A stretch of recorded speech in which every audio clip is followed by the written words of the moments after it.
Un autre miracle, c'est celui du serviteur, du centenier, qui va un peu plus loin encore. On est en train de progresser là, dans notre avancée avec les miracles. On a vu la repentance, on a vu le pardon grâce à la foi. Maintenant, on va voir ce que la foi agissante peut apporter. Prolixe, alors que pour d'autres choses, il était très, très concis. Donc, c'est l'occasion d'un peu étudier dans cet évangile. Marc 5. Ils arrivèrent à l'autre bord de la mer, dans le pays des Gadaréens. Aussitôt que Jésus fut hors de la barque, il vint au-devant de lui un homme sortant des sépulcres et possédé d'un esprit impur. Cet homme avait sa demeure dans les sépulcres et personne ne pouvait plus le lier, même avec une chaîne, car souvent il avait eu les fers aux pieds et avait été lié de chaînes, mais il avait rompu les chaînes et brisé les fers, et personne n'avait la force de le dompter. Il était sans cesse nuit et jour dans les sépulcres et sur les montagnes, criant et se meurtrissant avec des pierres. Ayant vu Jésus de loin, il accourut, se prosterna devant lui et s'écria d'une voix forte: Qu'y a-t-il entre moi et toi, Jésus, fils du Dieu très haut? Je t'en conjure au nom de Dieu, ne me tourmente pas. Car Jésus lui disait: Sors de cet homme, esprit impur. Il lui demanda: Quel est ton nom?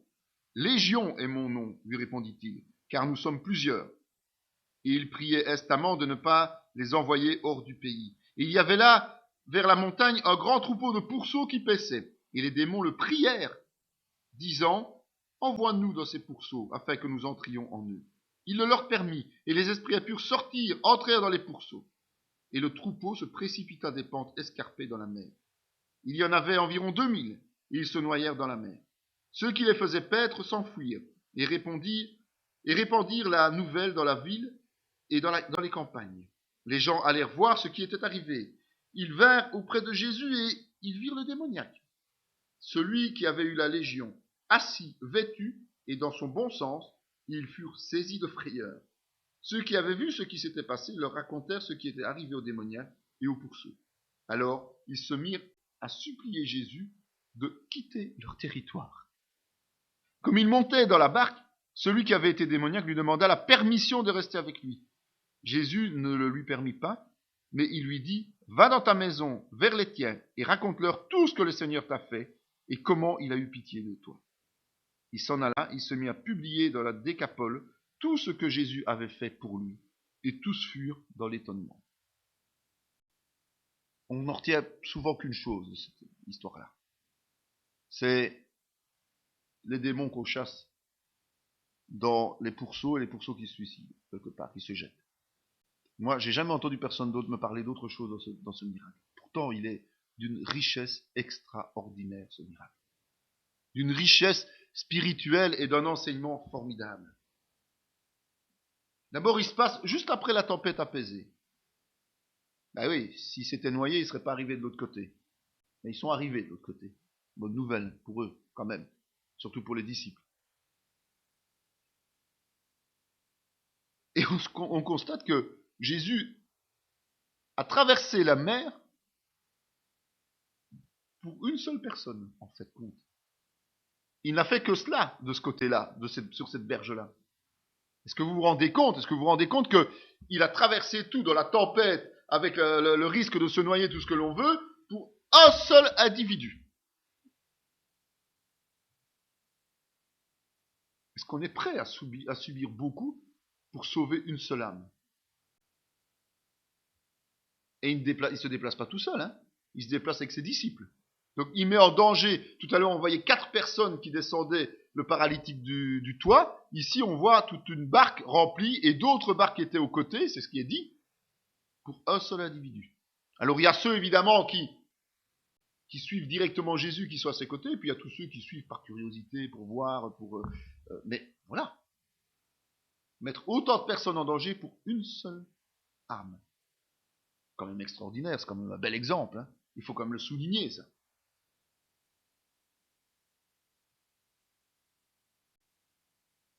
Et évidemment, s'il y a une tempête, c'est pas par hasard quand même.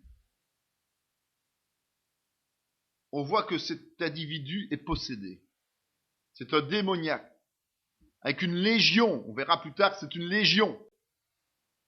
Donc c'est un nombre incroyable de démons.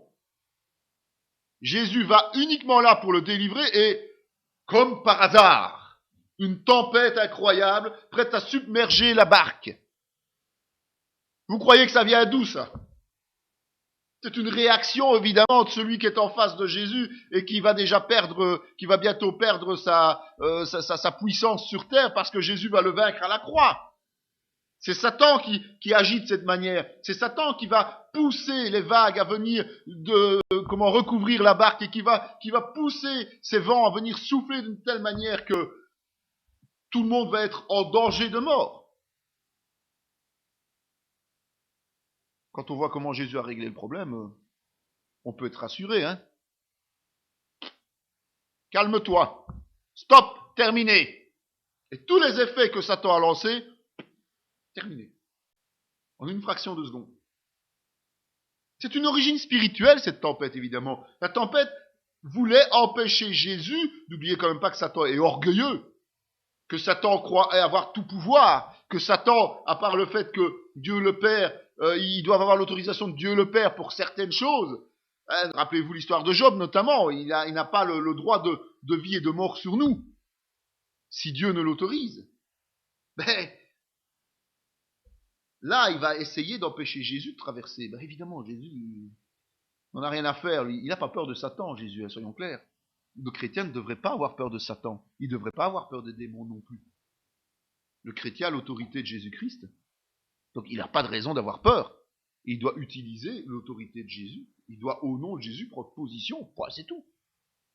Ça doit être notre façon d'être. Et donc, Jésus va aller faire une délivrance, ben Satan essaie de l'empêcher de faire la délivrance. On va dire entre guillemets cette bonne guerre. On est dans une guerre spirituelle.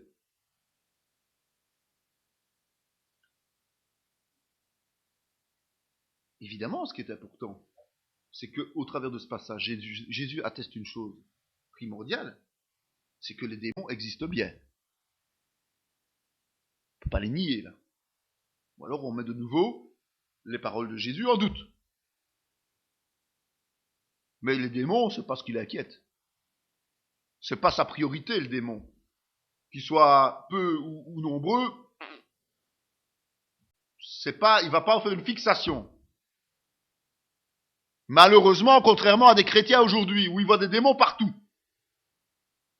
Ils voient la puissance de Satan partout. Et ils oublient de voir que Jésus est tout puissant. Alors ils prennent des autorités de ceci et de cela, mais on se demande où elles sont réellement, ces autorités. D'où elles viennent réellement, ces autorités. On tombe un peu dans l'ésotérisme, dans l'occultisme, avec un petit parfum de chrétien derrière peut-être. Mais attention, les démons existent. Nous avons un travail à faire. Mais ce n'est pas notre objet central. Quand ils sont sur notre chemin, nous devons prendre autorité et les chasser au nom de Jésus. C'est un fait certain. Ne pas le faire est une erreur. Mais il ne faut pas chercher les démons partout. Parce que ça sert strictement à rien. C'est pas notre travail prioritaire. Notre travail prioritaire, c'est d'annoncer la bonne nouvelle. Je vous rappelle quand même. Ça, c'est la priorité des priorités. Il est plus important de combattre le péché dans nos propres vies, déjà. Parce que, bien souvent, comme je vous l'ai dit, c'est nous-mêmes qui sommes notre meilleur ennemi. Et le fait que on ne résiste pas aux tentations, ben ça nous entraîne dans les fautes. Alors, est-ce que la priorité ne serait pas d'abord de maîtriser notre propre chair, nos propres émotions, que de vouloir à tout prix combattre les démons?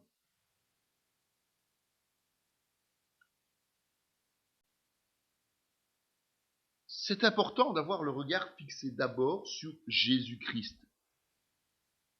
Pourquoi c'est important en tant que chrétien d'avoir le regard fixé sur Jésus? Parce que c'est lui qui va vaincre Satan et les démons. Donc tant que notre regard est fixé sur les démons ou sur Satan, on ne va pas vaincre les démons et Satan. Mais si nous avons notre regard sur Jésus-Christ, c'est lui qui va les vaincre. Et donc, il n'y a pas de souci, pas de problème.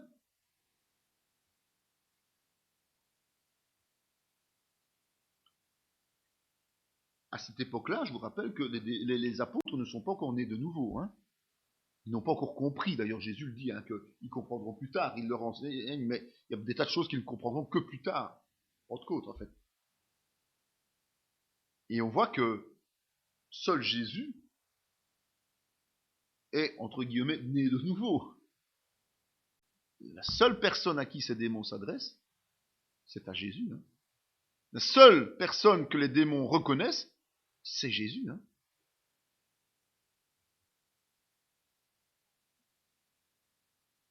Alors la situation, quand Jésus arrive sur la berge, il y a un homme démoniaque. Cet homme, c'est redevenu une vraie bête féroce, une bête qui est nue, là, comme ça, un animal. Darwin aurait été content, il pouvait peut-être dire que là, c'est une preuve que l'homme descend du sage. Hein. Il aurait pu le dire, là. Hein. Mais s'il dit ça, c'est qu'il reconnaît que la Bible est vérité. Et donc, s'il reconnaissait que la Bible est vérité, il devrait reconnaître aussi que la création est bien de Dieu. C'est un peu embêtant pour lui. Donc, il n'a pas pris l'exemple. Il préfère prendre d'autres choses, d'autres découvertes extraordinaires. Enfin, petite parenthèse, cet homme vit à l'écart de tout. Cet homme a une force surnaturelle. Il a une force surnaturelle. Rappelez-vous quand même et soyez prudents, quand vous combattez quelqu'un qui est démoniaque, vous avez intérêt à être sûr de votre coup et d'avoir l'autorité de Christ, parce que les démoniaques ont des forces surnaturelles. Et donc vous avez intérêt à être vous aussi équipé de façon surnaturelle et d'avoir Christ à vos côtés, parce que c'est le seul qui arrive à vaincre Satan et les démons. Les apprentis sorciers qui essayent de lutter à qui mieux, j'en connais beaucoup. Mais quand je vois leur vie après, c'est eux qui mangent les démons, hein, entre nous. Ils ne se rendent pas compte, tout de suite. Mais au bout d'un moment, il y a quand même un problème dans leur vie. Donc attention à ce que nous faisons. L'homme est en train d'errer. Mais il erre où? Il erre au milieu des morts. C'est symbolique quand même ça. Il est là au milieu des tombes. Il est là au milieu des morts. Il est déjà mort spirituellement, cet homme. Il hurle, il s'automutile. C'est un animal. Ça veut dire qu'il n'y a plus que le côté physique qui est là, mais le côté spirituel, plus rien. Plus rien du tout. Il est dominé 100% par Satan. Il est un objet de danger pour les autres, et les autres en ont peur. J'ai jamais remarqué ça, que quand quelqu'un est démoniaque, les gens en ont peur. Quand quelqu'un est dérangé, les gens en ont peur. On a peur des gens qui ne sont pas normaux selon les critères humains du terme. On a peur. Vous voyez, on vient à la peur dans la barque. On a peur de ces gens-là. Jésus, lui, il n'a pas peur. Hein. Pas de souci. Mais ce qu'il faut dire, c'est que cet homme, c'est un peu l'avant-goût de l'enfer. Hein. Si on décrivait l'enfer de cette manière-là, vous croyez qu'il y a encore beaucoup de gens qui seraient intéressés d'y aller? Mais c'est ça, en fait, l'enfer. Hein. C'est que les gens vont souffrir en permanence parce que la mort spirituelle sera là. Mais ils souffriront parce qu'ils n'auront pas Dieu, ils connaîtront pas Dieu, ils vont se dévorer l'un l'autre. Hein. Ils vont continuellement se taper dessus, hein, quelque part. Et puis à un moment donné, changement radical. Quelque chose se passe. Les démons l'ont tout le temps emporté jusque-là. Et puis Jésus apparaît. Et Jésus vient pour le racheter. Comme chacun d'entre nous. Il vient, et face à eux, il va le restaurer, il va lui donner la rédemption. Et ça prend définitivement le dessus. Il est sauvé parce que Jésus chasse ses démons, mais en même temps, lui donne la vie éternelle. Le Saint-Esprit, là, c'est important, hein, cet esprit, pour le chrétien. Il ne faut pas laisser la place vide. Vous savez, quand Jésus expliquait que quand on chasse les démons et puis qu'on laisse la maison vide, lui, il vient voir ce qui se passe quelque temps après, et puis quand il voit la maison vide, il invite les copains. C'est une petite soirée, une petite boum. C'est vraiment ça. Donc attention, ne pas jouer non plus à chasser des démons et à ne pas évangéliser. Important, il faut que la personne donne sa vie au Seigneur, évidemment. C'est pour ça que c'est beaucoup plus important de d'abord évangéliser et puis chasser les démons que faire l'inverse. Sauf cas rare, exceptionnel. Tout ça dans le discernement de l'esprit. Mais en général, il faut d'abord annoncer la bonne nouvelle, d'abord que la personne donne sa vie à Jésus, et puis, vous êtes tout à fait capable, puisque vous avez l'autorité sur le démon, vous pouvez faire taire le démon. Hein. C'est pas un problème. Hein. Vous le faites taire le temps que la personne puisse prendre elle-même ce choix de suivre Jésus. Et il peut y avoir une délivrance spontanée même à ce moment-là. C'est ce qui se passe ici avec Jésus en fait. Hein. Il y a une délivrance spontanée. C'est ça qui est merveilleux. Jésus a autorité, mais il a une autorité légitime évidemment. C'est son droit d'agir comme ça. Il a le pouvoir, donc il a la force d'agir comme ça aussi. Ils sont en grand nombre, mais ça ne change rien. C'est pas le nombre qui fait l'importance ici, c'est la légitimité et la force de Jésus. Ce sont eux qui se prosternent devant Jésus. Ce sont eux qui le supplient entre nous. Hein.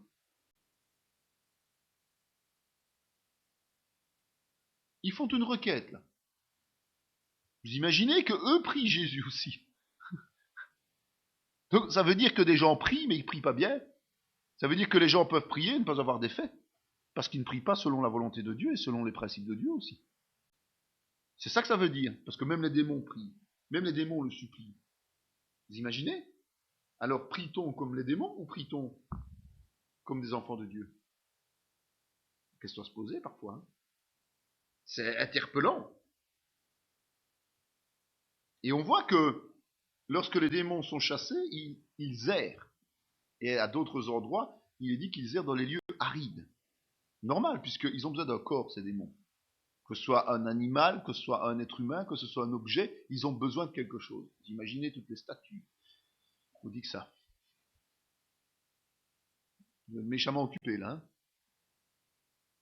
Et puis, ils veulent pas de ça. Parce qu'eux vont souffrir aussi. C'est pas encore leur heure de souffrir. Donc Jésus accepte leur requête d'aller dans des animaux. Vous savez, parfois on se demande pourquoi des chiens subitement décident de mordre les gens. Alors qu'ils ont toujours été sages, alors qu'il n'y a jamais eu de problème. Moi, ça m'interpelle des choses comme ça. Pas dire qu'ils sont tous possédés, hein, soyons clairs, c'est pas ça. Mais ça interpelle quand même, ça vaut la peine de réfléchir. Un cheval qui devient fou, subitement, comme ça, sans autre explication, sans autre avertissement. Pourquoi? Pourquoi? Il faut réfléchir à ça. Se dire, tiens, c'est bizarre, est-ce que je n'ai pas quelque chose qui pose problème? Mettons-nous devant Dieu et demandons-nous le discernement, tout simplement. Cet esprit va nous éclairer. Jésus va accepter que les démons aillent dans les cochons, mais c'est pas par compassion, hein, soyons clairs. C'est pas parce que Jésus fait un compromis, d'accord? Mais c'est parce qu'il veut vraiment montrer qu'il a délivré cet homme. En fait, Jésus enseigne. Et donc, si ça avait été une délivrance classique, sans qu'il y ait eu besoin d'un témoignage, il n'aurait jamais accepté que ces pauvres cochons se jettent à l'eau. Hein. C'est parce qu'il veut montrer qu'il y avait effectivement un problème démoniaque dans cet homme. Et que ces démons, dans les animaux, faisaient le même effet, quoi, en fait. Il y avait une réaction anormale. C'est un exemple, encore un enseignement qu'il nous donne au travers de cela. Et c'est vrai que dans la loi juive, les cochons, ce sont des animaux impurs. Et donc, ils n'auraient certainement jamais accepté qu'ils aillent dans un animal considéré comme pur au niveau juif. Ces animaux-là pouvaient très bien recevoir un démon, ils sont impurs. Donc, il ne se fait pas ça par hasard. Hein. C'est pas parce que Jésus a vu des porcs qu'il a accepté. Non, c'est même pas lui qui les a vus, c'est les démons qui ont demandé. Les démons n'auraient jamais osé demander à entrer dans des animaux purs. Ils se sentent beaucoup mieux, enfin ils pensaient se sentir beaucoup mieux dans les animaux impurs. Mal leur en a pris évidemment. Mais le temps du jugement dernier n'est pas encore arrivé. Donc, puisque le temps du jugement dernier n'est pas arrivé, il n'y a pas de raison qu'ils aillent en enfer maintenant. Hein. Mais on voit qu'ils se précipitent.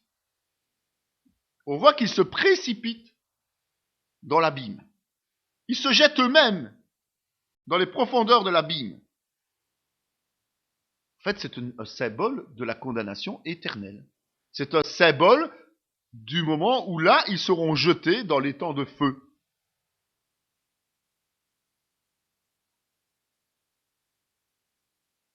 Petit détail quand même, les démons n'ont pas disparu quand les porcs se sont jetés dans l'eau et sont morts. Les démons ne sont pas morts, eux. Eux, ils sont condamnés à l'éternité. Donc, les démons, eux, ils ont survécu à la noyade. Soyons clairs. Ne commencez pas à chasser les démons dans les animaux et couper la tête aux animaux, ça ne marchera pas. D'accord ? Quand même, j'aime bien préciser, on n'est jamais assez prudent. Donc, les démons, eux, survivent à ça. Ce sont les porcs qui se noient. Les démons, ils sont destinés au feu éternel.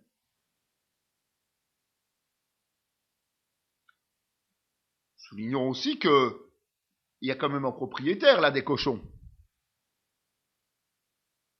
Quand même un propriétaire. Et donc c'est une question importante. C'est comment va réagir ce propriétaire? Où place-t-il ses priorités? Jésus ou ses avoirs matériels? Où plaçons-nous nos priorités? Jésus ou nos avoirs matériels? Si on va perdre quelque chose, est-ce qu'on va s'en inquiéter et se bouffer le cerveau pendant je ne sais combien de temps? Ou bien va-t-on tout simplement dire Seigneur, je te fais confiance? C'est exactement le test que Jésus fait. Donc c'est une autre leçon qu'il donne, en parallèle au fait qu'il chasse les démons.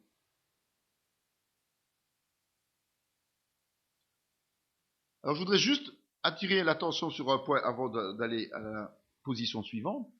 C'est que Jésus parle avec les démons. Il parle, leur pose une question. C'est pas une habitude. En général, Jésus prend position tout de suite. Il ordonne. C'est évidemment pour nous servir de leçon ici. C'est pas une technique que nous sommes invités à utiliser.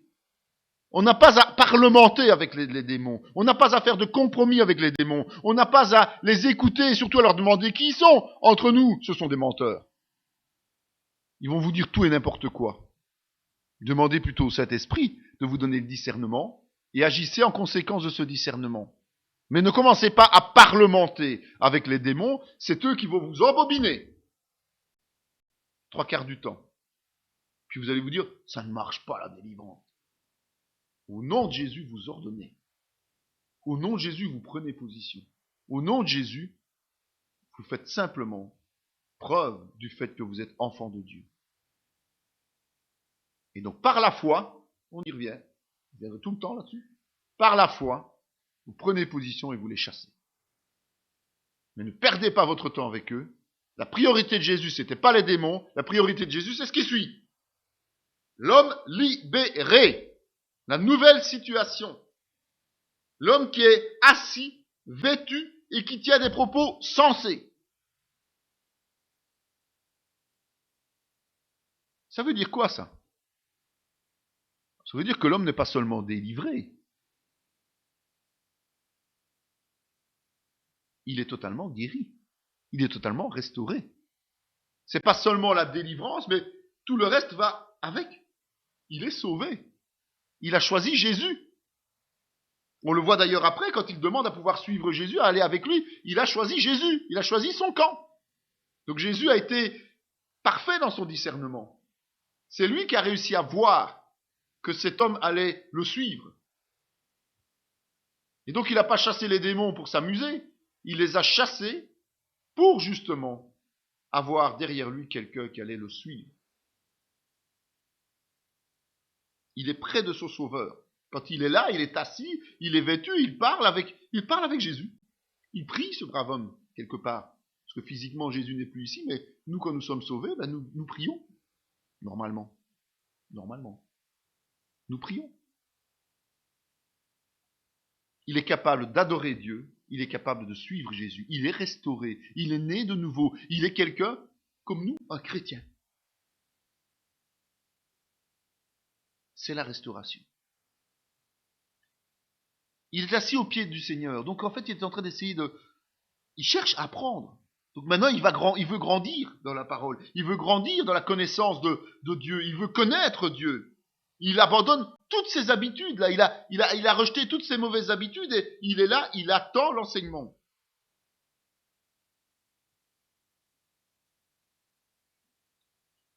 savez, c'est le coin le plus mal famé que Jésus ait fréquenté depuis le début des évangiles, hein, et certainement jusqu'à la fin. C'est le coin le plus mal famé qu'il ait fréquenté. C'est là que Jésus va toucher les plus grands pécheurs, évidemment. Pensez-vous qu'on peut toucher les plus grands pécheurs dans les cercles les plus huppés? Oui, vous serez en présence des grands pécheurs, mais qui ne se reconnaissent pas pécheurs, et donc qui ne viendront pas au Seigneur. Où vous devez aller chercher les gens, c'est dans les coins les plus mal famés. C'est là où les hommes n'iraient pas par plaisir, mais par devoir. C'est nous qui devons aller là-bas. C'est nous qui devons aller les chercher. C'est dans les endroits les plus mauvais, les plus noirs.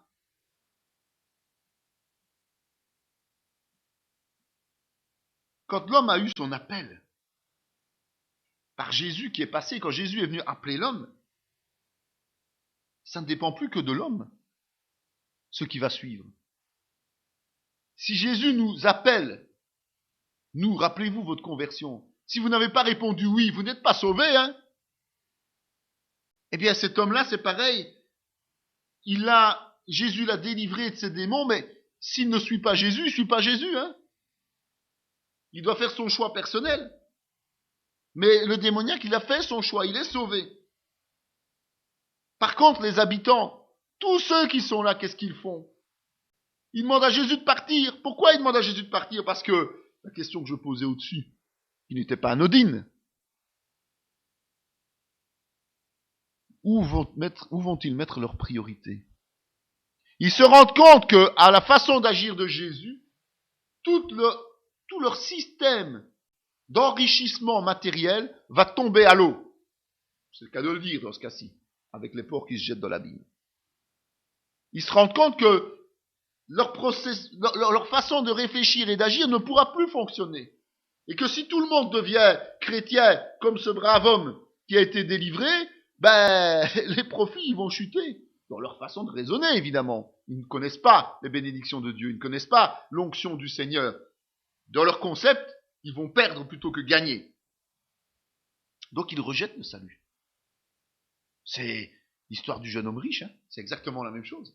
Ils rejettent le salut parce qu'ils doivent se séparer de leurs acquis du passé. Et surtout leurs acquis matériels.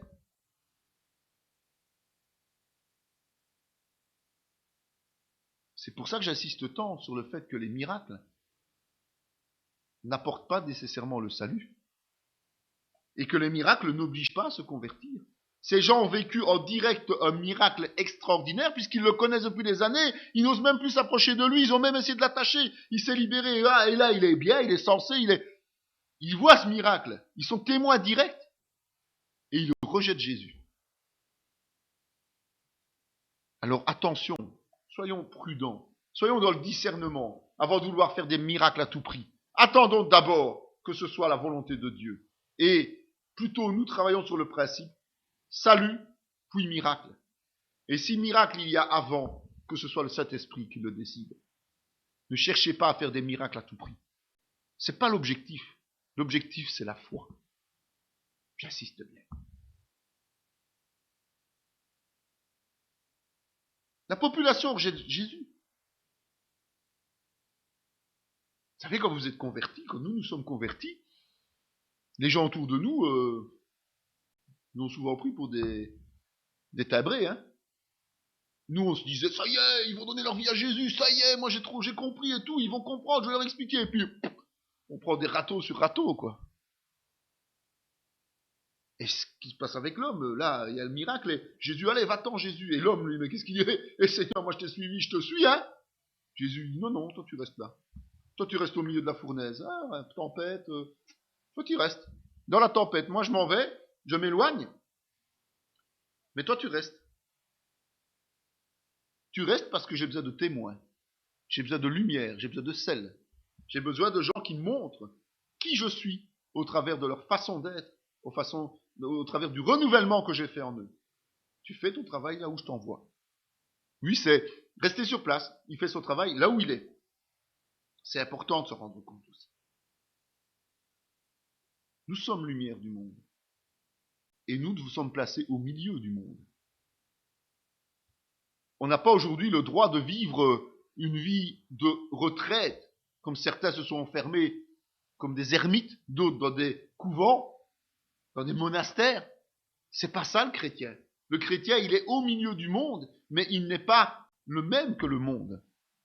Et donc nous sommes lumière du monde au milieu du monde. Et nous n'avons pas le droit d'aller où nous avons envie, mais nous avons l'obligation d'aller où Dieu nous met, nous place.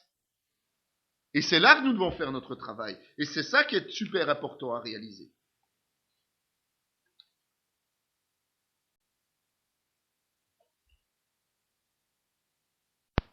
Nous continuons donc les miracles de Jésus, en commençant par celui de la fille de Jairus et la femme hémorragique.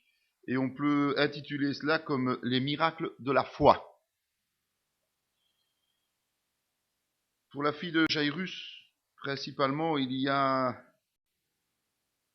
au moins trois passages, trois évangiles qui en parlent, donc Matthieu, Marc et Luc. Comme d'habitude, on va prendre le passage le plus long, qui n'est pas nécessairement le plus complet, mais enfin, ça nous permet d'avoir une idée globale. D'abord, la femme hémorragique. Oui. Or, il y avait une femme atteinte d'une perte de sang depuis 12 ans. Elle avait beaucoup souffert entre les mains de plusieurs médecins. Elle avait dépensé tout ce qu'elle possédait, et elle n'avait éprouvé aucun soulagement, mais était allée plutôt en empirant. Ayant entendu parler de Jésus, elle vint dans la foule par derrière et toucha son vêtement, car elle disait, « Si je puis seulement toucher ses vêtements, je serai guérie. » Au même instant, la perte de sang s'arrêta, et elle sentit dans son corps qu'elle était guérie de son mal. Jésus connut aussitôt en lui-même qu'une force était sortie de lui, et se retournant au milieu de la foule, il dit, « Qui a touché mes vêtements ?» Les disciples lui dirent, « Tu vois la foule qui te presse, et tu dis, qui m'a touché ?» Il regardait autour de lui pour voir celle qui avait fait cela. La femme effrayée et tremblante, sachant ce qui s'était passé en elle, vint se jeter à ses pieds et lui dit toute la vérité.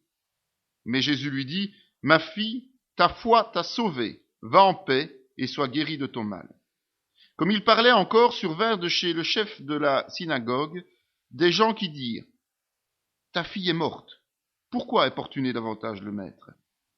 Mais Jésus, sans tenir compte de ces paroles, dit au chef de la synagogue, « Ne crains pas, crois seulement. » Et il ne permit à personne de l'accompagner, si ce n'est à Pierre, à Jacques et à Jean, frères de Jacques. Ils arrivèrent à la maison du chef de la synagogue, où Jésus vit une foule bruyante et des gens qui pleuraient et poussaient de grands cris. Il entra et leur dit, « Pourquoi faites-vous du bruit? Et pourquoi pleurez-vous? L'enfant n'est pas morte, mais elle dort. » Et il se moquait de lui. Alors, ayant fait sortir tout le monde, il prit avec lui le père de la mère et la mère de l'enfant, et ceux qui l'avaient accompagné, et il entra là où était l'enfant. Il la saisit par la main et lui dit, « Talitha kumi », ce qui signifie, « Jeune fille, lève-toi ». Je te le dis, aussitôt, la jeune fille se leva et se mit à marcher, car elle avait 12 ans, et ils furent dans un grand étonnement. Jésus leur adressa de fortes recommandations pour que personne ne sût la chose, et il dit qu'on donna à manger à la jeune fille. Voilà, ce sont deux miracles consécutifs qui sont racontés dans un récit continu.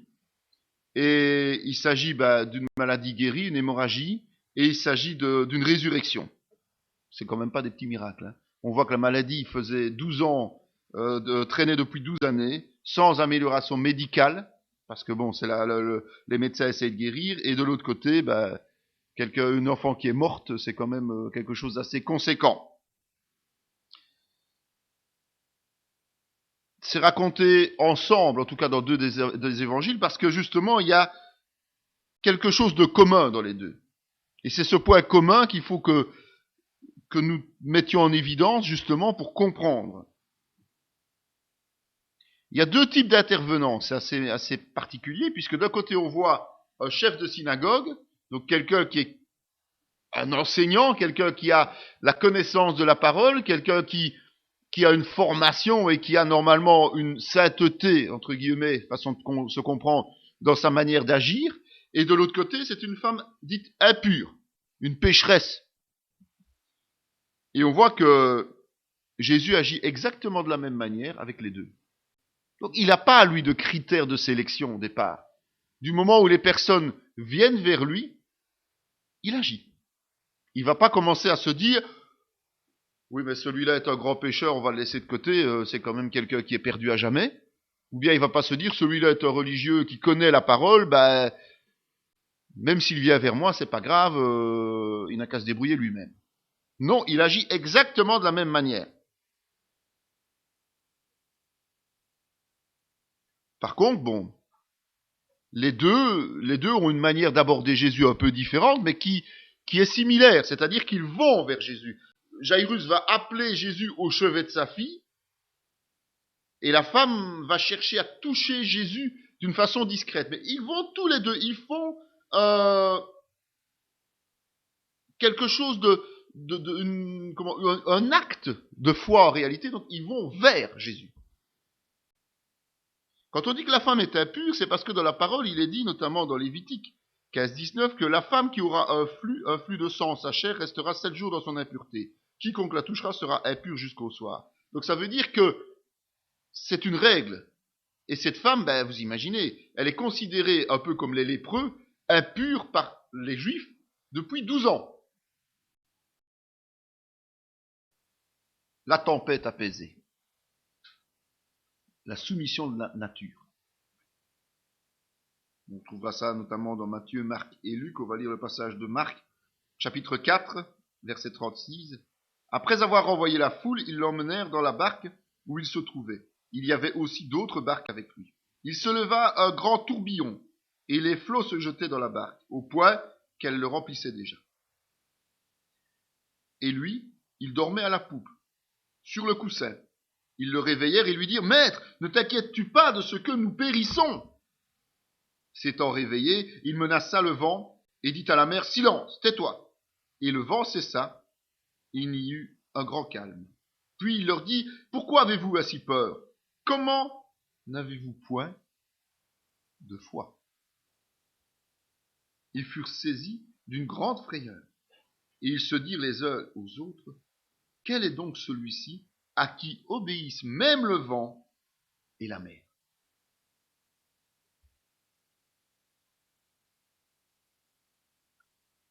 Jésus apporte la paix.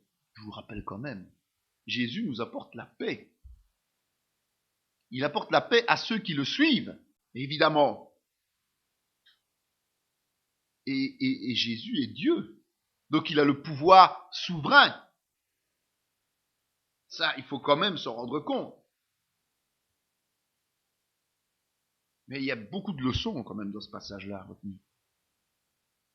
Première leçon, c'est que suivre Jésus, et je vous ai dit, il apporte la paix à ceux qui le suivent, suivre Jésus, c'est affronter les tourments de la vie. La tempête, c'est ça. Ils sont là avec Jésus, ils suivent Jésus et voilà, ils sont en pleine tempête, les eaux débordent, sont en train de remplir la barque.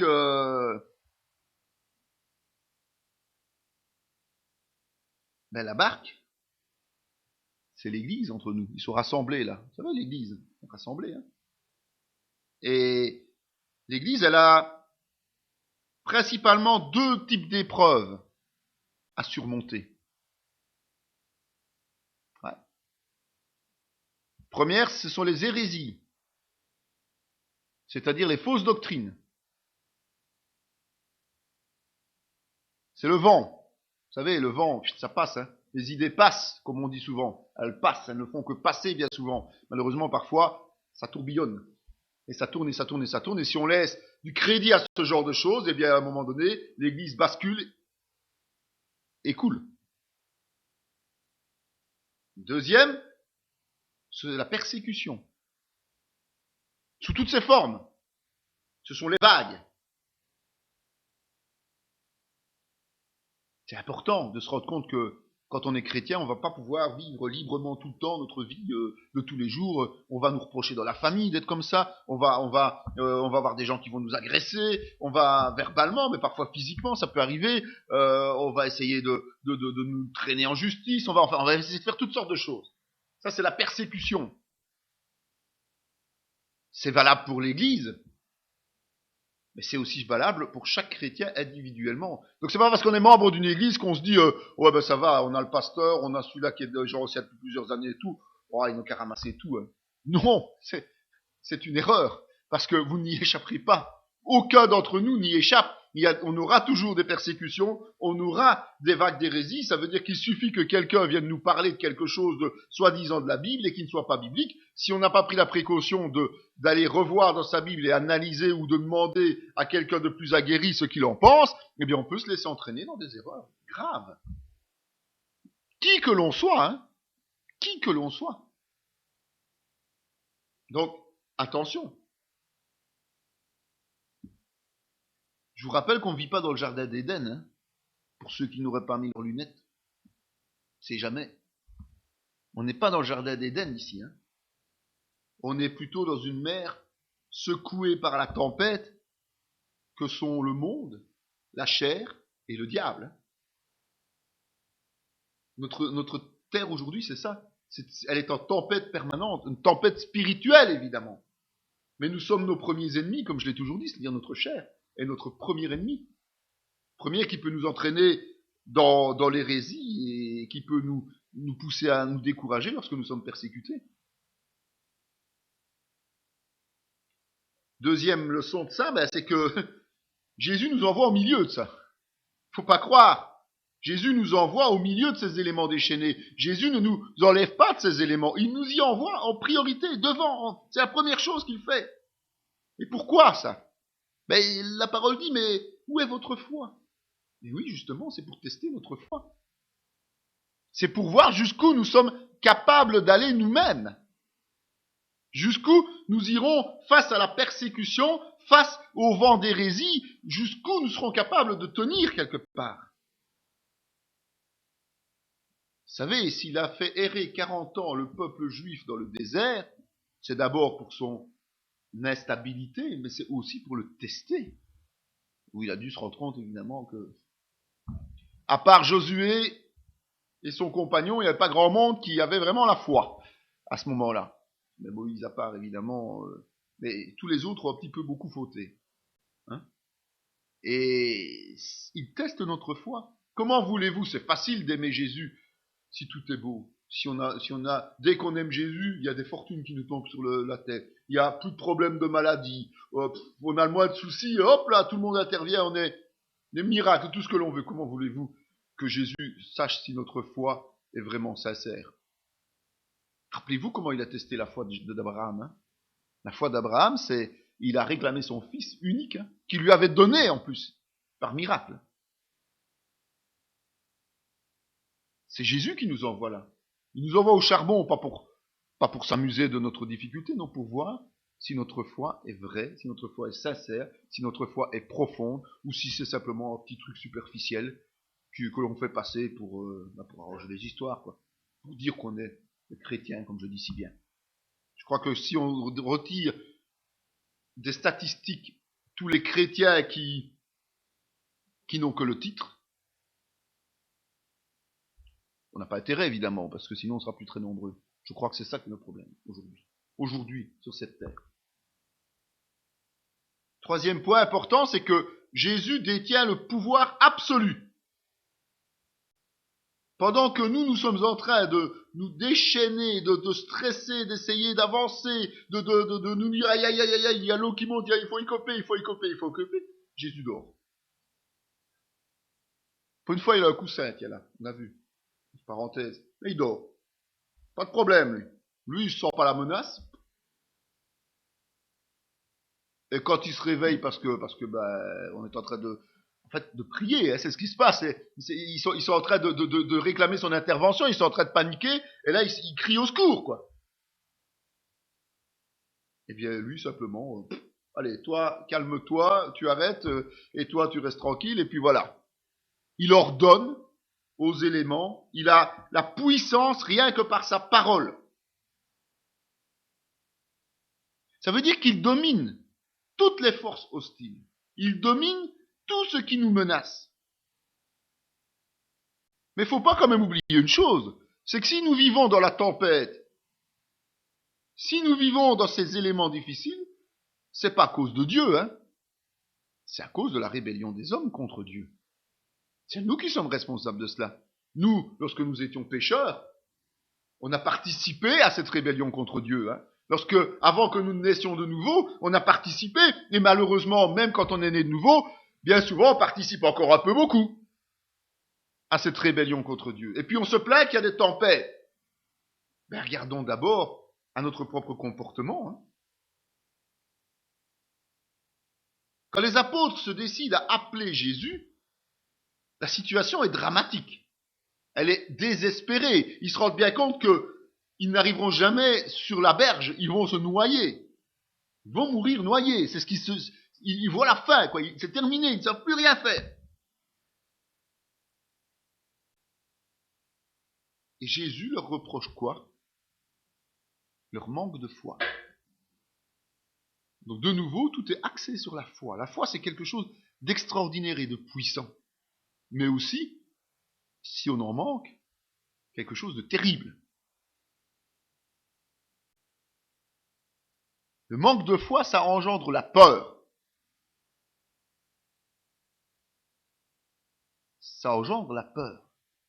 Jésus ne leur reproche pas de le réveiller. Jésus ne leur reproche pas de demander son intervention. Pas du tout. Il leur reproche juste leur manque de foi. Donc, ça veut dire que nous sommes invités à prier, mais non pas parce que nous paniquons dans la situation où nous sommes, mais parce que nous avons foi au fait qu'il va nous entendre, foi, et on revient sur les miracles précédents, au fait qu'il a la capacité de régler le problème, et foi au fait qu'il va régler ce problème. D'accord? C'est seulement à partir de ce moment-là qu'on peut se dire, ok, on prie comme Dieu le veut. On s'adresse à Jésus comme il le veut. Jésus, je le rappelle, ne reproche pas aux apôtres de le réveiller et de lui demander son intervention. Il leur reproche juste de paniquer, c'est-à-dire de manquer de foi. Simplement. C'est important quand même ça de le noter, de voir et de le comprendre. Il ordonne le calme. Jésus met fin à cette vague déferlante de tempête. Et il délivre ses disciples, donc il délivre ceux qui le suivent. Il nous délivre, nous les chrétiens. Lorsque nous sommes dans les turbulences, à un moment donné, il nous délivre en nous apportant la paix. Donc nous devons apprendre à ne pas avoir peur. Nous devons apprendre à l'invoquer, donc à prier en toutes circonstances, mais avec une conviction que ce que nous allons lui demander, il va le faire. N'oubliez pas que ce soit selon la volonté de Dieu, évidemment, par vos propres caprices qui doivent marcher. C'est ce que Dieu veut dans vos vies, dans nos vies, nous, les chrétiens. D'accord? Ça, c'est quand même une remarque qui revient à d'autres endroits, dont notamment le Notre Père. Mais ce qu'il faut surtout apprendre, c'est, au lieu de paniquer dès qu'on a un petit problème, c'est de se mettre devant Dieu tout de suite et dire, voilà, moi j'ai ce problème, Seigneur. Écoute, je comprends pas pourquoi ça m'arrive, je sais pas ce que c'est, j'arrive pas à comprendre les tenants et aboutissants. Solutionne-le, mon Dieu. Aide-moi. Apporte-moi l'apaisement en amenant la guérison de cette situation. Et ça, Jésus aime ça. Il dit qu'on doit chercher, il dit qu'on doit frapper. Donc ça veut dire qu'il insiste sur la prière et sur la répétition de la prière avec force et persévérance. Mais la foi est indispensable. La foi est bien plus importante que ce qu'on peut imaginer. Souvent, on galvaude cette foi pour des tas d'autres choses. Mais la foi est l'élément central du chrétien. C'est son élément central. C'est tout ce qui nous permet de tout faire. Avant toute autre chose. On ne connaîtrait même pas la parole, il faut qu'on ait la foi.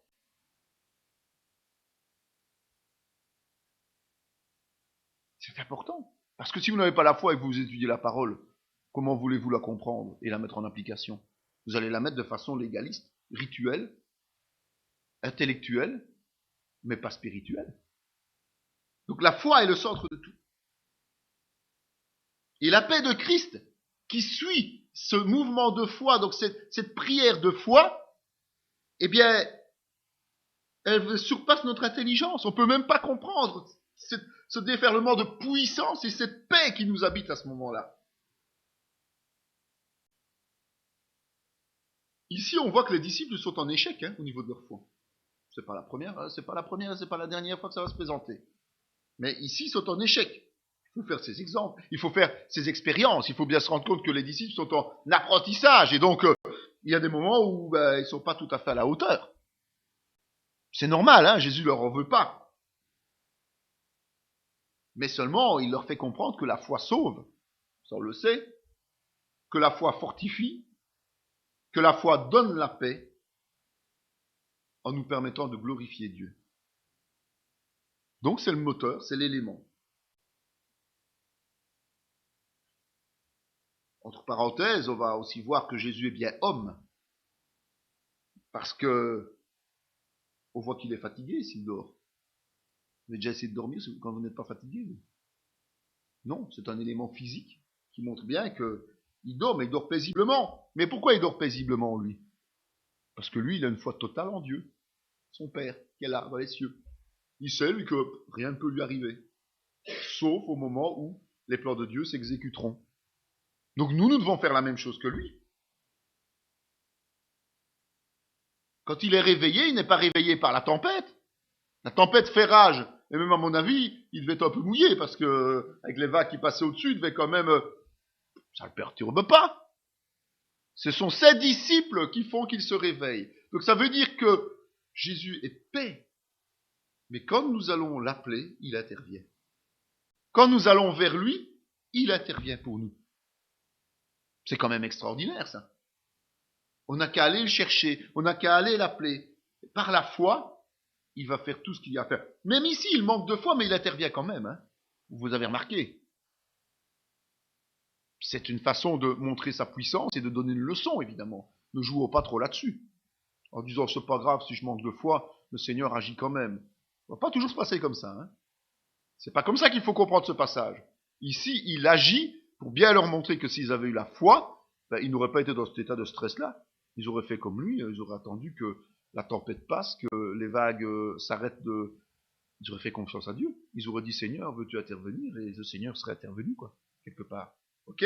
Donc c'est important de bien se rendre compte qu'il y a tout un processus, mais engagé sur la foi. Petite dernière remarque sur ce passage-là, c'est qu'il faut remarquer qu'il y a des témoins de cette démonstration de force de Dieu. Donc en fait, il agit d'une certaine manière. Il a des témoins qui sont là et qui voient ça. Donc c'est important d'avoir des témoins autour de nous. Des témoins, c'est-à-dire des gens qui vont voir et puis qui vont certainement se poser des questions, et puis qui en se posant des questions vont aussi faire une approche vers Jésus-Christ. Donc le chrétien n'est pas amené à se cacher, à se terrer, à ne pas être visible. Il doit à un moment donné, selon la volonté de Dieu et les plans de Dieu évidemment, se montrer et ne pas avoir peur de se montrer. Combien de chrétiens attendent d'être entre chrétiens pour parler de Jésus? Vous pouvez parler du film de la veille, vous pouvez parler du match de foot, vous pouvez parler même quand on va dans un bus ou dans un train des conquêtes de l'un et des conquêtes de l'autre, des insanités. Tout le monde peut en parler librement. Alors quand vous allez parler de Jésus, c'est un murmure peut-être, et encore si on ose. On va pas oser lire notre Bible, on va pas oser lire un livre chrétien. Qu'est-ce que les gens vont dire donc?